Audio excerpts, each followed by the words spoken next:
ছাত্র মোহাম্মদ ওমর ফারুক জামাতে শরীর কায়া।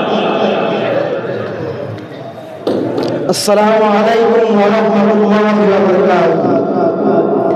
نحمده ونصلي على رسوله الكريم أما بعد فأعوذ بالله من الشيطان الرجيم بسم الله الرحمن الرحيم كتب عليكم القتال وهو كره لكم صدق الله العظيم. قال النبي صلى الله عليه وسلم إذا تركتم الجهاد فسلط الله عليكم ذلة أو كما قال عليه الصلاة والسلام. সম্মানিত উপস্থিতি, আমাদের বিষয়বস্তু সম্পর্কে আপনারা পূর্ণত অবগত আছেন, তাহলে জিহাদের মূল্য প্রতিরোধের বিষয়ে কিঞ্চিৎ আলোকপাত করার উপায় ইনশাআল্লাহ। সম্মানিত উপস্থিতি, রাসূল সাল্লাল্লাহু আলাইহি ওয়াসাল্লাম যখন জিহাদের পরামর্শ করতেছিলেন তখন হযরত সাদ ইবনে মুআযা রাদিয়াল্লাহু তাআলা দাঁড়িয়ে বললেন, ইয়া রাসূলুল্লাহ, আল্লাহর শপথ, আপনি যদি আমাকে সাগরে ঝাঁপ দিতে বলেন তাহলে আমরা সাগরে ঝাঁপ দিতে পারবো। হযরত মিকদাদ রাদিয়াল্লাহু তাআলা দাঁড়িয়ে বললেন, ইয়া রাসূলুল্লাহ, ইয়া হাবিবাল্লাহ, আপনার ডানে বামে পিছনে থেকে আমরা যুদ্ধ করতে প্রস্তুত আছি।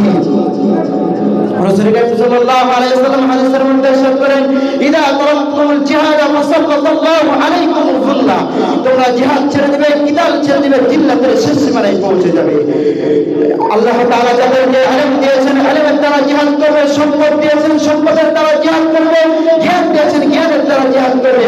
আল্লাহ তাআলা যাকে শক্তি দিয়েছেন সেই শক্তি দিয়ে আল্লাহ তাআলা দ্বীন কায়েম করার জন্য সংগ্রাম করে জিহাদ করে যাবে, জিহাদ করে যাবে। সম্মানিত উপস্থিতি, বুখারী শরীফের হাদিস মনে রাখুন, রাসূল সাল্লাল্লাহু আলাইহি ওয়াসাল্লাম বলেছেন, বাবুত তামান্না শাহাদা, বাবুত তামান্না শাহাদা, শাহাদাত হওয়ার আশঙ্কা, শহীদ হওয়ার আশঙ্কা। রাসূল সাল্লাল্লাহু আলাইহি ওয়াসাল্লাম বলেছেন, যদি এমন বিষয়টা এমন হতো যে কোনো ব্যক্তিকে আমি যুদ্ধের জন্য নির্দেশ দেই এবং যে বাহন আমার কাছে নেই এবং তাদেরকে আমি রেখে যাব, এটাও আমার তাদের অন্তর বরদাস্ত করতে পারে না, তাহলে আমি যত আল্লাহর রাস্তায় যত মুজাহিদ অংশগ্রহণ করে যুদ্ধ করে আমি আল্লাহর রাসূল সকল যুদ্ধে অংশগ্রহণ করে যুদ্ধ করতাম। রাসূল সাল্লাল্লাহু আলাইহি ওয়াসাল্লাম এরপরে বলেন, ওয়ালা ওয়াজিদতু ওয়ালিল্লাহি আনতারা ফি সাবিলিল্লাহি, আনতারা ফি সাবিলিল্লাহি, আমি আল্লাহর রাস্তায় যুদ্ধ করতে করতে শহীদ হয়ে যাই।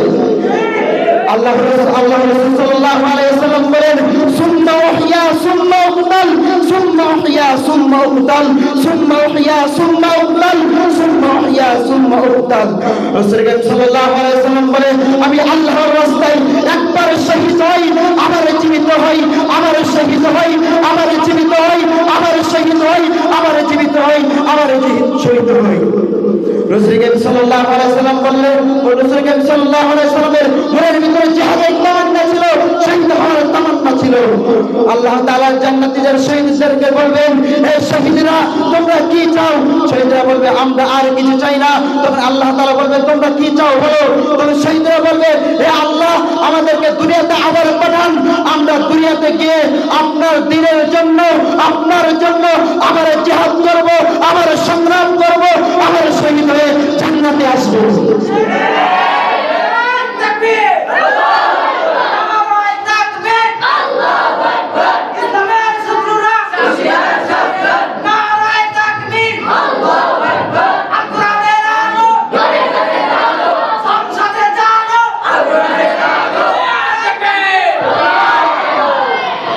সম্মানিত উপস্থিতি, আল্লাহ তাআলা কোরআনের মধ্যে বলেন, আল্লাহ তাআলা